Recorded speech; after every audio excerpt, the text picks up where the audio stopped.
Nothing makes sense, you guys. If things made sense, well, we might be in heaven. You know, I think about that. Our reward's in heaven. And so, all this time that I spend feeling so isolated and separated from everybody, it's like it's okay. Because I feel so much closer to God because of that. But I also know that I'm not going to always feel this way, because eventually I will not be here and I will be with the Lord. And that comforts me more than anything. And I think that that's why we're really depressed. I think that that's what makes us anxious, is that separation anxiety that we have from our Creator. And all the stuff that is subjected to us is designed to make us even more anxious and more depressed and more paranoid. And then what do we turn to?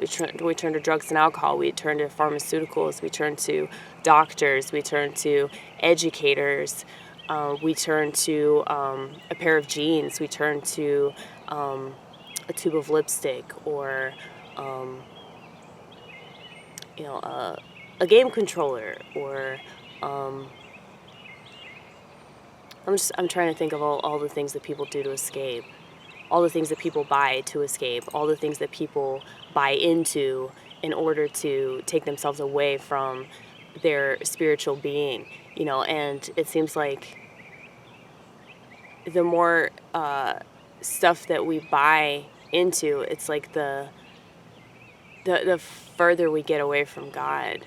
And say you don't believe in God, say you don't believe in Jesus Christ, say you don't believe in all that. Just look outside, just look outside and feel the breeze, and breathe in the air. Hopefully it's not filled with poisonous stuff and, toxins and all that. But yeah, just like take a moment to like really like process the world, and I mean the good parts of it, the good parts that are still left. It's like that had to come from something, and even if you don't believe what I believe, it's like there's got to be something in yourself that believes in that, and I feel like people just turn that off whenever they're like, I'm secular or whatever the fuck. It's like, I don't know, that just seems so cold to me. That seems so cold and insensitive, and not towards God, but just towards the whole notion of like, oh, I know everything, and it's silly to think that we were created by something, like I said, I don't care what you don't believe, but I just find that so arrogant. It's not ignorant, it's arrogant to just like assume that you know everything, that you know how this world was created. Like, I mean, I don't know, man. That just seems silly to me.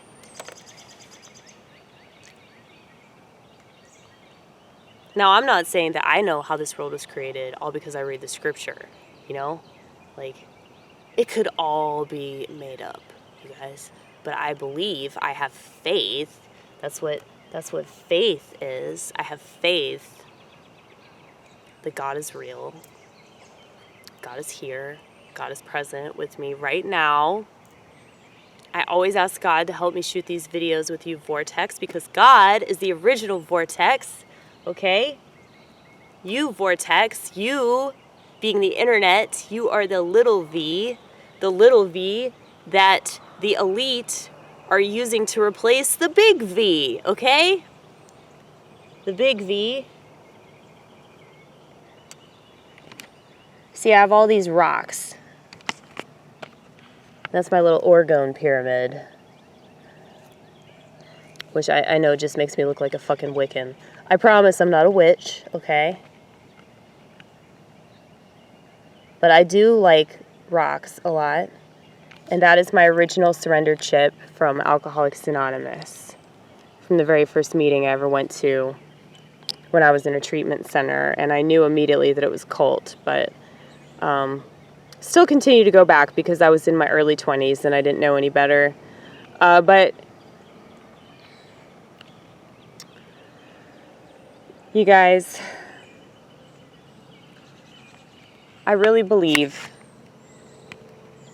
in nature, and that was like my original God.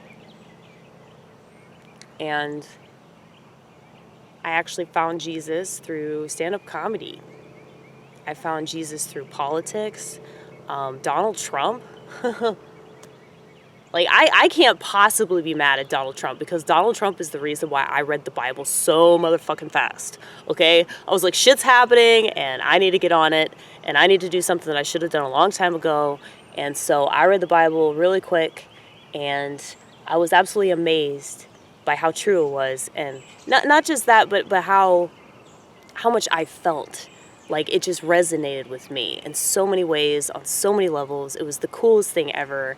And I had a major spiritual awakening. I had a spiritual awakening starting on April 20th, 2018, I believe. So yeah, that was like 3 years ago.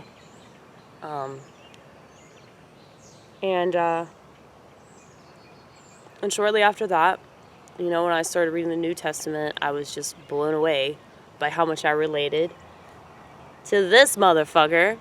And motherfucker is not an epithet. Motherfucker is a term of endearment, okay?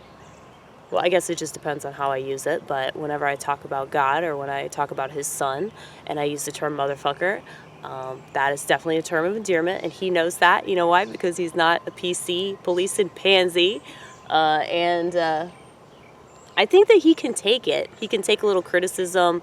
You know, the other day I used blasphemy and I felt really bad about it. But then I remembered, hello, he sent his son to die on a cross. I think that he can take it. But, you know, I try not to say GD if I can avoid it, but I was just really mad. It's really, really mad.